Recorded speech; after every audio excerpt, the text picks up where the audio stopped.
Selamat pagi teman-teman semua. Kembali lagi ke acara kita yaitu segmen Pahami Dulu. Nah, pagi ini kita kedatangan tamu spesial, Bu Nia. Selamat pagi Bu. Pagi. Gimana Bu? Lagi sibuk apa? Sibuk trading ya. Sibuk ngobrol.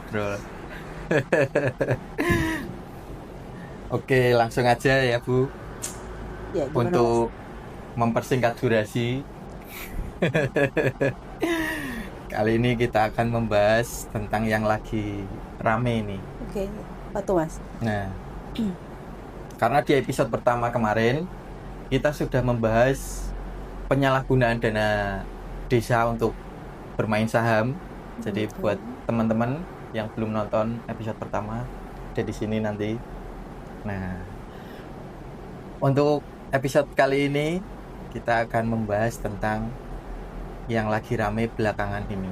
Publik dikejutkan oleh kasus di desa Bumi Etam, Kutai Timur. Mantan kepala urusan keuangan desa menjadi tersangka setelah diduga menyelewengkan dana APBD sebesar 2,1 miliar. Besar ya? Besar Bu. Dan uang itu masuk ke aplikasi berbasis kripto. Nah, Bu Nia sendiri mengikuti nggak dunia kripto ini gimana?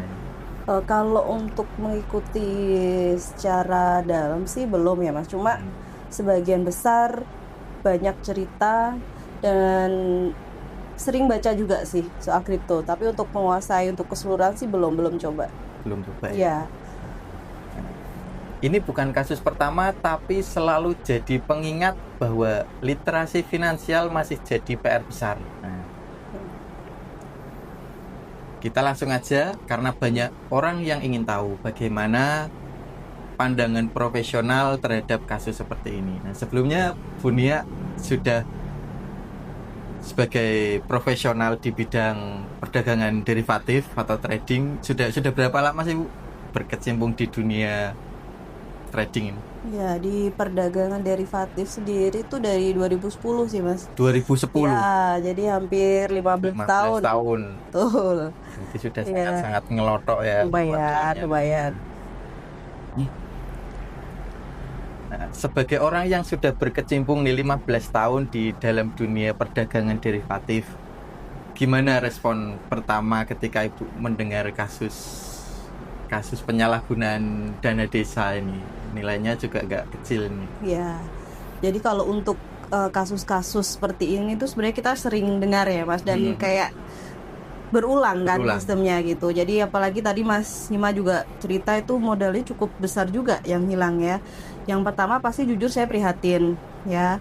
Yang kedua, dan ini tuh sangat menyayangkan ya, kenapa masyarakat yang dana yang harusnya dihimpun untuk pembangunan bersama gitu diselewengkan karena yaitu minimnya literasi atau edukasi masyarakat tentang perdagangan derivatif atau tentang investasi kayak gitu sih.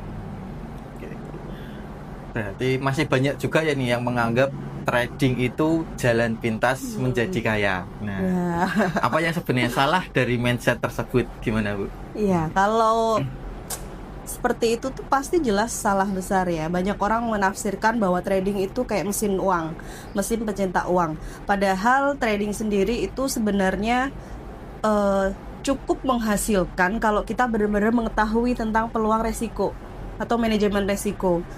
Terus yang pertama kita harus edukasi terlebih dahulu ya tentang produknya.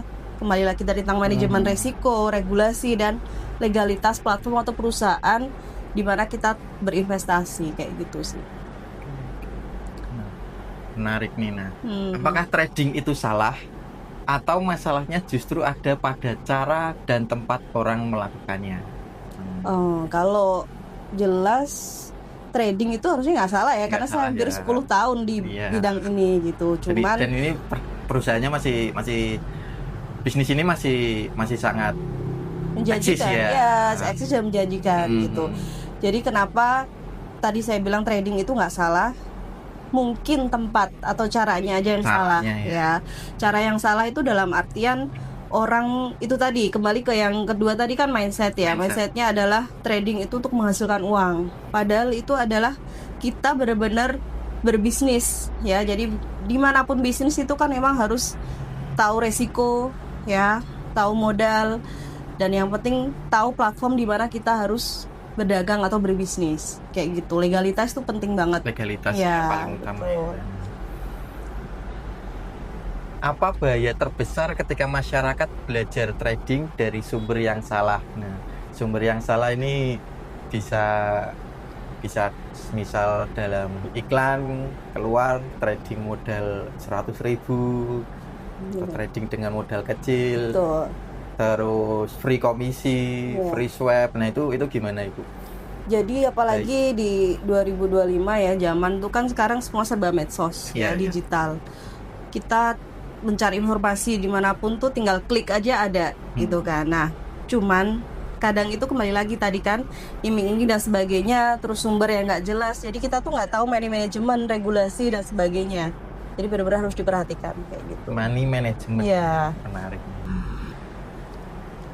Ngomongin money management, nah, apa nih peran PT Victory dalam membantu masyarakat agar tidak terjerumus ke trading ilegal atau skema penggandaan uang nih seperti kasus yang tadi?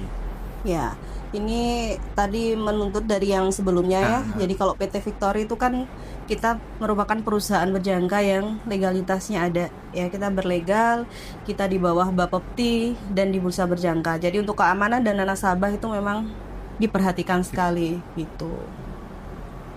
Itu untuk peran legalitas lah. Untuk peran edukatifnya?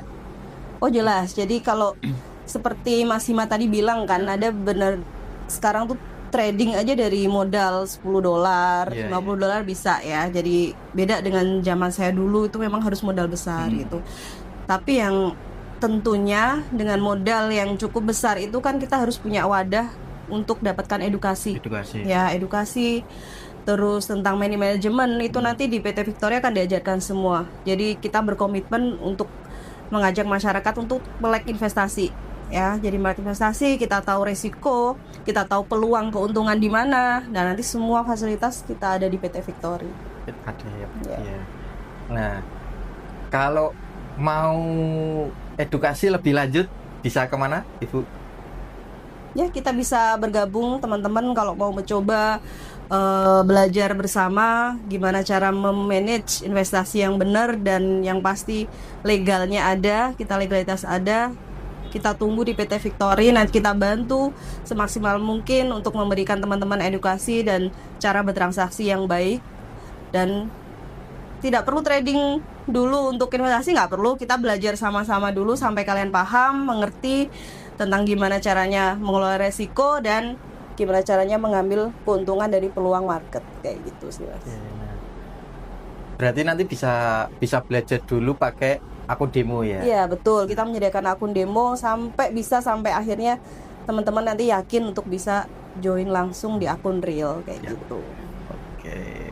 Di mana sih alamatnya Bu? PT kita di S Parman 3A ya untuk cabang Semarang. Cabang Semarang ada di Jalan S Parman nomor 3A. Nah, pertanyaan terakhir nih. Kalau masyarakat ingin belajar finansial dan trading secara aman, apa langkah pertama yang Ibu sarankan? Yang pertama harus cek legalitas, karena tadi ya, uang yang kita gunakan untuk berinvestasi itu bukan uang yang sedikit ya. Jadi legalitas itu harus penting, keamanan dana itu harus kita tahu ya. Yang kedua tentu saja harus ada edukasi. Teman-teman bisa mendapatkan edukasi itu dimanapun ya. Yes, betul. Ya, yang pertama kita punya wadah di PT Victory, nanti kita belajar sama-sama. Yang kedua, kalau kalian mungkin jauh, sekarang kan era digital, bisa ikut webinar. Sekarang banyak banget webinar atau seminar dan sebagainya gitu. Yang pertama tadi cari tempat legalitas yang oke. Yang kedua harus edukasi gimana pun caranya, melalui webinar, seminar, atau mungkin gabung ke sini gitu. Kita ajarin sampai benar gitu. Webinar berarti ada ya di sini ya? Ada. Nanti teman-teman bisa cari tahu deh. Jadi kalau teman-teman pengen ikut webinar di PT Victory, bisa nanti follow aja Instagramnya kita, nanti kita cantumkan Instagram, TikTok, YouTube kita juga. Itu menarik nih. Nah, jadi nanti kalau teman-teman pengen belajar bisa langsung aja follow, subscribe.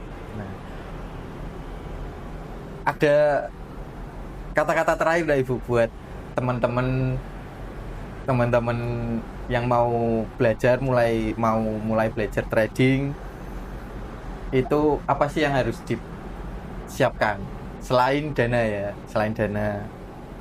Ya, jadi kalau saya hampir 10 tahun di perdagangan derivatif ini, seperti yang saya sampaikan tadi, trading itu seni mengelola resiko, ya, bukan hanya untuk mencari untung. Ya, jadi jangan semata-mata untuk untung, tapi trading itu kita harus belajar gimana cara manage resiko dan tetap harus edukasi kayak gitu. Edukasi paling utama ya. Yes. Jadi nih buat teman-teman sekali lagi yang pengen belajar atau pengen kita edukasi gratis melalui Bunia, nanti juga bisa. Kontaknya boleh dicantumkan, Bu? Boleh. Nah, ini nanti kontaknya ada di sini. Instagramnya Bunia juga ada. Kalau teman-teman pengen belajar langsung sama Bunia, silakan nanti japri aja. Oke. Yeah. Terima kasih Bunia. Sama-sama, Mas. Telah jadi pembicara di segmen Pahami Dulu. Ini tujuan kita tetap kita pengen edukasi masyarakat biar tidak kejadian lagi kasus-kasus seperti ini.